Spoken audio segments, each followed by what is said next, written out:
ආයුබෝවන් සුබ දවසක්. මැප් රීඩින් වලදී ඔයාලගේ මොලේ කොයිතරම් විශ්මයජනකද කියලා ඔයාලට හිතිලා තියෙනවද? Google මැප් එකක් දිහා බලන්නෙවත් නැතුව ඔයාට හොඳ මැප් රීඩර් කෙනෙක් වෙන්න පුළුවන්.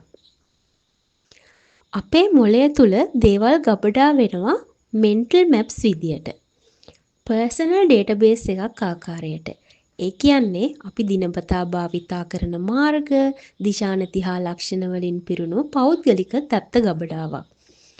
උදාහරණයක් විදියට හිතන්නකෝ කැම්පස් එකේ ලෙක්චර් කෙනෙක් ඔයාට කියනවා ගෙදර යන්න කියලා. එතන ඉඳගෙනම ඔයාට හිතන්න පුළුවන් බස් හෝල්ට් එක, ගෙදරට යන බස් රූට් එක, ගෙදරට යන පාර දෙපස මග දිගට හම්බෙන කඩසාප්පු ආදිය මතක් කරන්න. ඒ තමයි අපේ මෙන්ටල් මැප් එකක් ක්‍රියාත්මක වෙන විදිය. අපේ මේ මෙන්ටල් මැප් වල දත්ත වර්ග දෙකක් තියෙනවා. ස්ථානීය දත්ත සහ ගුණාංග දත්ත. එහෙමත් නැත්නම් locational data and attribute data.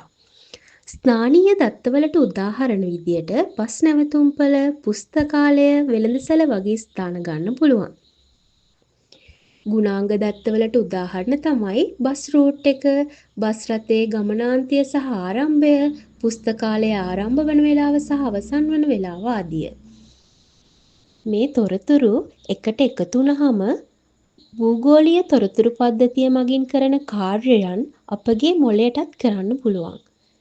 අපිට ලෝකයේ තේරුම් ගන්න, විශ්ලේෂණය කරන්න, තීරණ ගන්න භූගෝලීය තොරතුරු පද්ධතියට වගේම හැකියාවක් තියෙනවා. ඊළඟ වතාවේ ඔයා මැප් එකක් බලද්දි මතක තියාගන්න.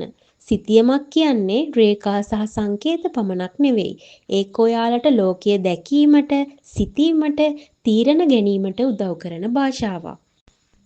මේ වීඩියෝ එක ඔයාට හරවත් කියලා හිතෙනව නම් like, share and subscribe කරන්න අමතක කරන්න එපා.